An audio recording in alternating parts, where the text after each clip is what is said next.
It's been a year since we talked about the Yongnuo in any serious fashion.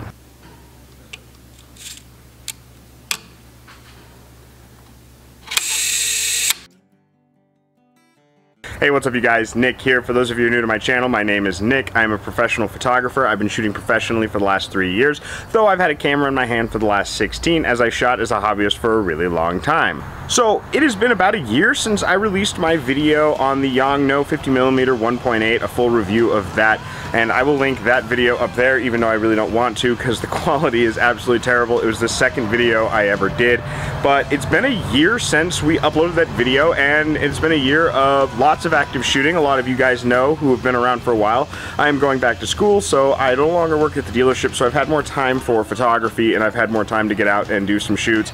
And if you've been following me for a little while now, you've seen that I've got a lot of new B-roll, I've done a lot of new shoots, and I've had a lot of fun recently, and a lot of the times we're shooting with this Yongnuo 50mm. So I want to give you guys an update on it. We've had it for a year now. I've had it for longer than a year, but it's been a year since I did the review, and I kind of want to discuss this lens a little bit more in 2020. So the Yongnuo 50mm 1.8 in 2020, a year after our last review. So this lens here still goes for about 80 to 90 bucks for the Nikon, 60 to 70 for the Canon on Amazon. I will link some links down below so you can get your own if you would like to. One of the qualities of this lens is it is a budget lens. It's a fast lens, so it can drop all the way down to f1.8, which is really wide open. And when you're wanting to get that bokeh effect that is really popular right now, you want to be able to open up your f-stop really wide. You want to have a really fast lens. Another great thing about this, and we discussed it in my Nifty 50 is the X-Wing of lenses, is it's small and compact. Look how small that is. It's not a very big lens, it's a prime lens, and it has a built-in autofocus motor. So if you're using the D50-100 or the D50-300, and I will link the playlist to those two videos up there, you could easily use this to sharpen your images and get your focus points because it has that built-in autofocus motor. What are the pros and cons of this lens? Well, the pros of this lens is it's budget friendly. We know how much I love budget lenses and budget equipment. So it's budget friendly at under $100. They have a new 85mm for the Nikon. It's about $200. I am saving up to get one of those so we can do a full review on that as well. But I'm going to step a little bit to the side. And the images I'm putting right here are all images taken with the Yongnuo 50mm 1.8. And as you can see from the depth of focus, the depth of field, it's got a really thin depth of field when you're wide open at that f1.8. I absolutely love being able to do that. I love when someone's eyes are in focus but their ears are out of focus. In large format cameras, f5.6 will often do that, but for your standard DSLR, whether it is full frame or crop sensor, the little 50mm is the perfect lens for that. Now, $150 to $200 is how much the Nikon is. So far we have a quality lens at a budget price. So what are some of the cons? Well, the cons, like I said in the last review we did, is it's plastic. I mean, it is not a very hardy lens. I haven't dropped it, thank goodness, because I think one drop of this lens would break it. If I ever do drop it, I'll let you guys know and tell you whether or not it actually broke or not. And it's not sharp all the way through all the f-stops. About f3, f2.2 is really where this lens is the absolute sharpest. Now, I prefer shooting softer images. I don't really care if it's a little bit soft. Sharp images aren't always what I'm looking for, so this lens does that fantastically, and that bokeh effect is absolutely perfect for that. Some of the other cons that I would say is, again, it's not really sharp outside of that special sharpness area, that 2.2 to 3, sometimes f4 seems really sharp. You know, a lot of prime lenses, especially on the lower budget spectrum, their sharpness is right in the middle of that range. I own a lot of Yongnuo products. I haven't really had a lot of issue with any of them.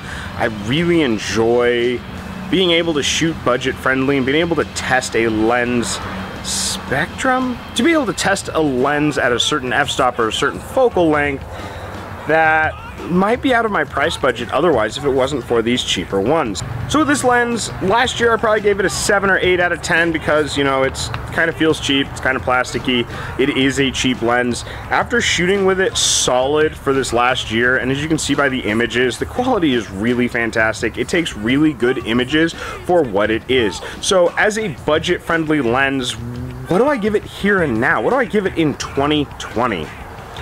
I think here and now in 2020, I would give this lens a solid 9 out of 10. The price hasn't really gone up much on them. It's a fantastic little lens, a fantastic entry-level prime lens. It's sharp where it needs to be sharp. It's soft where a lot of other lenses are sharp. At f1.8 for 80 bucks, you really can't beat that deal. The 85mm I talked about earlier is an f1.8 as well, so I'm really hoping to get my hands on that and going out and shooting with that and kind of getting an idea if the Yongnuo quality relates to the 85mm as it has with the 50mm. I really hope they come out with more lenses. A 100mm prime or a 35mm prime or even a 10mm prime would be really awesome to get from Yongnuo. So Yongnuo, if you hear this, come out with more lenses. These things are pretty fantastic, and I really do enjoy them. I am going to update my rating from a 7 or 8. I don't remember exactly what I gave it, and I'm going to give it a 9 out of 10. Budget friendly, it's sharp where it needs to be sharp, it's a fast lens, it's fun to shoot with, it's compact and light. The cons is it feels kind of cheap, the sharpness isn't always there when you're shooting at those real low f-stops, and I just noticed this, the ring for mounting it into your camera is like a mix of aluminum and plastic, and I feel like if I dropped it, it would break. I really do. I feel like if I dropped this lens, it would break. If I ever have the money to buy another one, we'll do a drop test and see, and we'll get a good idea of how strong these lenses actually are. But yeah, so again, the pros, autofocus, f1.8, 50mm prime.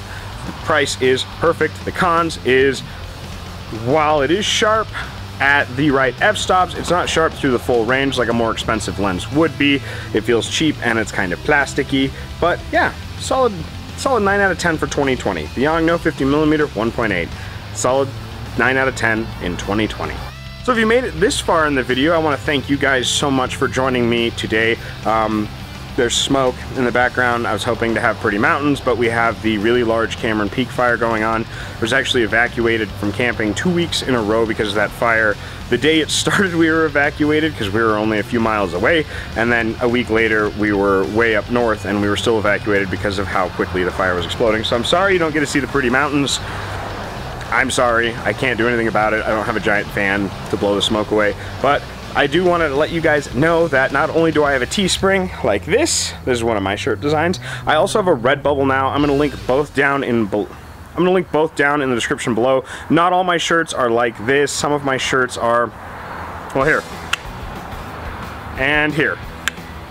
So basically, I'm taking actual photos, you know, that I'm taking photos that I actually took, and I'm turning them into a simple black and white vector, and they're available in masks and on shirts and canvas prints and tapestries and all that fun stuff. So definitely hit the link down below, you guys. Give us some support. All the money that I make off of t-shirt sales so far has gone back into the channel. I want to just continue to improve, continue to get more equipment, continue to be able to get equipment, whether it's renting or buying, in order to review it, put it through the runs, see how it works, and let you guys know on the other side. So please like, comment, and subscribe. Share the video if you like it. 500 subscribers, I'm giving away a Jolly Look camera. You guys know how much I love the Jolly Look camera, and speaking of which, right now, November is when Jolly Look Auto is supposed to get here. I'm really excited about that camera.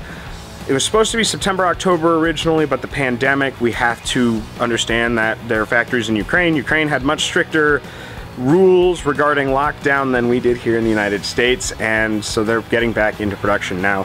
So thank you guys again so much for joining me. You have a wonderful afternoon, and I will catch you all on the flip side. Bye.